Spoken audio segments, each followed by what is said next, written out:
अध्ययन कर रहे हैं भगवत गीता को आसान हिंदी भाषा में एक पोएम के स्वरूप में, जिससे वो आसानी से याद भी रह सके और हमें समझ भी आए। इसी कड़ी में आगे चलते हुए आज हम अध्ययन करेंगे भगवत गीता के दूसरे अध्याय का तीसरा भाग। तो स्टार्ट करते हैं। भगवान श्री कृष्ण अर्जुन को आगे क्या समझा रहे हैं वो समझते हैं। बोले कृष्ण, तुम नहीं मारोगे तब भी मारे जाएंगे, ये सारे शरीर सदा ना पाए जाएंगे। तो वीर पुरुष युद्ध करो, अधर्म के विरुद्ध करो। आत्मा है शाश्वत, शरीर का ना शोक करो। आत्मा ना मरती है, ना कोई उसको मार पाएगा। आत्मा जो मरने मारने वाला समझे, अज्ञानियों की श्रेणी में वो आएगा। अजन्मी, शाश्वत, अविनाशी और चिर नूतन है ये आत्मा। शरीर के नाश होने पर भी ना मिटे ये आत्मा। जब अविनाशी है ये आत्मा तो कौन करे इसका नाश। कर्तव्य पथ पर चलो, अपने ना हो तुम निराश।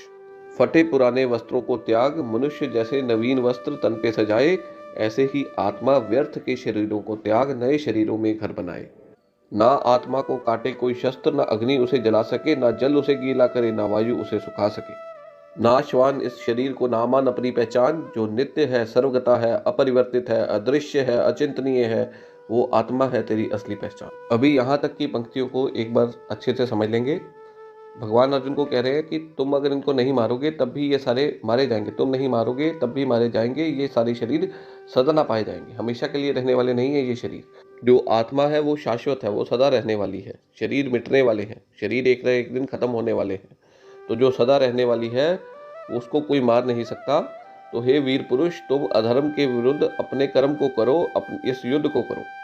आत्मा ना मरती है, ना कोई उसको मार पाएगा। आत्मा जो मरने मारने वाला समझे, वो अज्ञानियों की श्रेणी में आएगा। भगवान कह रहे हैं वो सब अज्ञानी है जो ये मानते हैं कि मैं आत्मा को मार सकता हूँ या आत्मा मर सकती है। ऐसा समझने वाले दोनों ही अज्ञानियों की श्रेणियों में आते हैं। आत्मा का जो स्वरूप है वो है अजन्मी है आत्मा, यानी इसका किसी काल में कोई जन्म नहीं था। शाश्वत है ये आत्मा, शाश्वत यानी सदा रहने वाली। अविनाशी है ये आत्मा, जिसका विनाश ना हो सके। चिरनूतन है ये आत्मा, यानी कि पुरातन से भी पुरातन है ये आत्मा। जब अविनाशी है ये आत्मा तो कौन करे इसका नाश। कर्तव्य पथ पर चलो, अपने ना हो तुम निराश। अर्जुन को कह रहे हैं कि निराश होने की कोई बात ही नहीं है, तुम अपने कर्तव्य का पालन करो। आत्मा सदा रहने वाली है और शरीरों के लिए शोक करना उचित नहीं है। फटे पुराने वस्त्रों को त्याग, मनुष्य नवीन वस्त्रों को तन पे सजाए। ऐसे ही आत्मा व्यर्थ के शरीरों को त्याग, नए शरीरों में घर बनाए। इसका अभिप्राय यह है कि जैसे कपड़े पुराने फटे पुराने होने पर उनको नए कपड़ों के साथ रिप्लेस कर लिया जाता है, ऐसे ही जब वृद्ध अवस्था आती है हमारा शरीर काम करना बंद कर देता है। किसी को हृदय की बीमारी लग जाती है, किसी को किडनीज की बीमारी लग जाती है, किसी को कोई प्रॉब्लम आ जाती है, शरीर में पूरी झुर्रियां पड़ जाती हैं। उस व्यर्थ के शरीर को त्याग, आत्मा नवीन देह को अपनाती है। तो इसमें शोक करने वाली कोई बात ही नहीं है। ना आत्मा को काटे शस्त्र, ना अग्नि उसे जला सके, ना जल उसे गीला करे, ना वायु उसे सुखा सके। इसके कहने का मतलब है कि चाहे तुम्हारे शरीर को कोई 1000 पार्ट्स में भी काट डाले, लेकिन आत्मा को कोई नहीं काट सकता। चाहे उसे भयंकर से भयंकर अग्नि में कोई जला डाले शरीर को, लेकिन आत्मा नहीं जलती, ज्वलनशील नहीं है आत्मा। और चाहे तुम समुद्र की गहराइयों में डूब जाओ, लेकिन जल उसको गीला भी नहीं कर सकता आत्मा को, वायु उसको सुखा भी नहीं सकती। इसलिए हे अर्जुन, इस आत्मा को मारना किसी के वश में नहीं है। कोई आत्मा को मार नहीं सकता। अगर माने तो इस आत्मा को सदा मरने और जीने वाला, तो भी इस सदा बदलने वाली आत्मा पे शोक नहीं है करने वाला। हर जन्म लेने वाले की मृत्यु है निश्चित, और हर मृत्यु पाने वाले का पुनर्जन्म भी है निश्चित। जन्म से पहले सभी थे अव्यक्त, मृत्यु के पश्चात फिर हो जाएंगे अव्यक्त। कुछ पल के लिए इस व्यक्त के लिए मत कर शोक। व्यक्त अव्यक्त को और अव्यक्त व्यक्त को आने से ना सके रोक। कोई आत्मा को आश्चर्य से देखे, कोई इसे सुन आश्चर्यचकित रह जाता है। कोई इसे आश्चर्यचकित हो बताता है, और कोई इसे बार बार सुन के भी समझ नहीं पाता है। देह का जो स्वामी है वो शाश्वत कहलाता है, शाश्वत का कहाँ कोई मृत्यु से नाता है। अभी हम इन पंक्तियों का अभिप्राय समझेंगे। अगर समझो तुम इस आत्मा को सदा मरने और जीने वाला, तो भी इस सदा बदलने वाली आत्मा पे शोक नहीं है करने वाला। यानी कि भगवान अर्जुन को अब समझा रहे हैं कि अगर तू ये भी मान ले कि ये सदा आत्मा जो है सदा इसका जन्म होता है और सदा इसकी मृत्यु होती है, तब भी इस आत्मा के लिए कोई शोक करने की वजह नहीं समझ आती।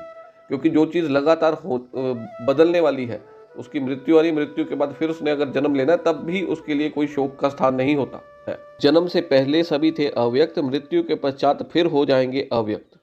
भगवान कह रहे हैं कि जो जन्म से पहले अव्यक्त का यानी जिसका देह नहीं है, जो आत्म स्वरूप है, जो मतलब बिना बिना देह के है, वो अव्यक्त स्वरूप है हमारा। और भगवान कह रहे हैं कि जन्म से पहले सभी अव्यक्त थे और जन्म के मृत्यु के पश्चात भी अव्यक्त हो जाएंगे। कुछ पल के लिए इस व्यक्त पे मत कर शोक, यानी कुछ पल के लिए हम व्यक्त भाव में आ रहे हैं। आत्मा शरीर को धारण कर रही है और वो सदा के लिए धारण नहीं करके रखेगी, उसका मृत्यु पे फिर वो अव्यक्त हो जाएगी। तो इस व्यक्त के लिए शोक करने की जरूरत नहीं है कोई। उसके बाद भगवान कह रहे हैं कि व्यक्त अव्यक्त, व्यक्त से अव्यक्त को और अव्यक्त से व्यक्त को कोई ना सके आने से रोक। यानी कि जो व्यक्त है, जो मतलब शरीर में है, उसने अव्यक्त स्टेट को प्राप्त होना है, यानी उसकी मृत्यु भी आनी है। और जो अव्यक्त हो गया है, जो मृत्यु के बाद अव्यक्त स्थिति में चला गया है, उसने दोबारा व्यक्त होना है। व्यक्त यानी दोबारा शरीर को ग्रहण करना है। कोई आत्मा को आश्चर्य से देखे, कोई इसे सुन आश्चर्यचकित रह जाता है, कोई इसे आश्चर्यचकित हो बताता है और कोई इसे बार बार सुन के भी समझ नहीं पाता है।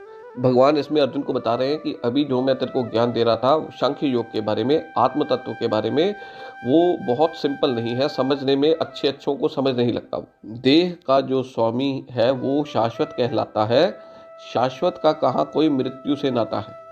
अभी तक दूसरे अध्याय में हमने देखा कि जो पहले 10 श्लोक थे उसमें अर्जुन और भगवान श्री कृष्ण का संवाद है। अर्जुन मोह में पड़ा हुआ है, अर्जुन भगवान को तर्क दे रहा है, भगवान उसको डांट रहे हैं कि तू ये कैसे विचारों के साथ युक्त हो गया है, अपने पथ से पथभ्रष्ट हो गया है। और अर्जुन उनको तर्क दे रहा है कि मैं ऐसा क्यों कर रहा हूँ। तो लेकिन उसके बाद अर्जुन कश्मकश में पड़ जाता है। अर्जुन भगवान के आगे सरेंडर कर देता है, उनको बोलता है कि मैं आपका शिष्य भी हूँ, मेरे को यहाँ से आगे रास्ता नहीं दिख रहा कुछ, तो मेरे को आगे का रास्ता मेरा आप बताइए। तो भगवान फिर अर्जुन को बताना शुरू करते हैं और सांख्य योग का उपदेश देना शुरू करते हैं। भगवान बता रहे हैं अर्जुन को कि आत्मा क्या है और ये शरीर क्या है। भगवान ने इसमें 2 एग्जाम्पल्स दी मेन। तो एक तो पहली बताया भगवान ने कि जैसे तुम देह को अपना समझ रहे हो, ये देह तुम नहीं हो, देह सदा चेंज होने वाली है। इस जन्म में भी तुमने कई देह धारण की हैं। बचपन का शरीर तुम्हारा अलग था, जवानी में अलग हो गया और बुढ़ापे में अलग हो जाएगा। ऐसे ही बुढ़ापे के बाद ये आत्मा जो है इस शरीर को छोड़ दूसरे शरीर को धारण कर लेगी। तो इस जीवन में तुमने कई शरीर बदले और आगे भी तुम्हारे कई शरीर बदले जाएंगे। दूसरी एग्जाम्पल भगवान ने अर्जुन को समझाने के लिए दी कि भगवान ने बोला कि जैसे फटे पुराने कपड़ों को रिप्लेस करके हम नए कपड़े ग्रहण करते हैं, ऐसे ही जीवात्मा जो है वृद्धावस्था में हमारा जब शरीर किसी चीज़ के काबिल नहीं रहता तो उस वृद्ध शरीर को छोड़ नए शरीर को धारण करती है। इसलिए इस शरीर के लिए शोक करना उचित नहीं है। भगवान ने अर्जुन को बताया, आत्मा के गुणों के बारे में बताया। ये नित्य स्वरूप है, सदा रहने वाली है, अविनाशी है, जिसका विनाश ना हो सके। अग्नि इसको जला नहीं सकती, कोई चीज़ इसको काट नहीं सकती, कोई डुबो नहीं सकता, कोई सुखा नहीं सकता। यानी कि आत्मा का किसी काल में कोई हनन नहीं है, कोई इसको कम ज़्यादा नहीं कर सकता, कोई इसको मार नहीं सकता। ये अचिंतनीय है, इसका चिंतन भी नहीं किया जा सकता, ये अदृश्य है, इसको देखा भी नहीं जा सकता। तो इसलिए भगवान ने बताया कि आत्मा ही तुम्हारा असल स्वरूप है। और भगवान ने लास्ट में ये भी क्लियर कर दिया कि मैंने तुम्हें आत्मा के बारे में कई कुछ बताया। इसको बहुत लोग आश्चर्यचकित होकर सुनते हैं, कुछ आश्चर्यचकित होकर देखते हैं और कुछ इसको बार बार सुनकर भी समझ नहीं पाते, क्योंकि ये बहुत कॉम्प्लेक्स टॉपिक है। दोस्तों, इससे आगे भगवान अर्जुन को बताएंगे कि अगर तू मटेरियलिस्टिक वर्ड्स के हिसाब से भी समझता है तो भी तेरे लिए युद्ध करना अनिवार्य है। अगर ये आत्मा वाली बातें तेरी समझ में नहीं आ रही, अगर मटेरियलिस्टिक वर्ड के अकॉर्डिंग भी देखे तो तेरे लिए युद्ध करना अनिवार्य है। वो क्यों अनिवार्य है वो आगे हम समझेंगे।